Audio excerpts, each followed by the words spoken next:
ჩვენ უკვე მეხუთე თვეა მუშაობთ ამ რეჟიმში და ეს არის მხოლოდ ხილული ნაწილი ჩვენი საქმიანობის. ის, რასაც საზოგადოება ვერ ხედავს და არ არის საჯარო, სამუშაო პროცესია და ამიტომ არ არის საჯარო, არის ადმინისტრაციულ პერსონალთან ყოველდღიური მუშაობა, წერილების განხილვა და დასკვნის პროექტის წერა. ამიტომ ჩვენ ვიფიქრეთ და დღეს გთავაზობთ კენჭისყრისთვის ასეთ საკითხს, რომ ჩვენ ვითხოვოთ ბოლო მე-6 თვით გაგრძელება ჩვენი უფლებამოსილების, მაგრამ ისიც ვილაპარაკეთ და საზოგადოებასაც უნდა უთხრათ, რომ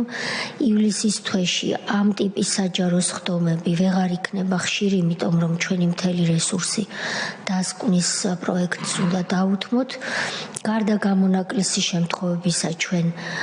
ასეთი სხდომა აღარ გვექნება, თუმცა ის სხდომები, რომელიც გულისხმობს 3 წევრის მიერ, კომისიის 3 წევრი ვიკრიბებით და ვატარებთ გამოკითხვებს, ასეთი ფორმატები ივლისში შესაძლოა გაგრძელდეს და გთავაზობთ იმასაც, რომ აგვისტოს პირველ დღეებში,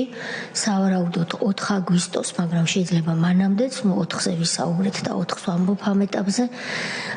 არა უგვიანეს 4 აგვისტოსი ჩვენ შევიკრიბოთ ამ დარბაზში და დავამტკიცოთ კომისიის დასკვნა.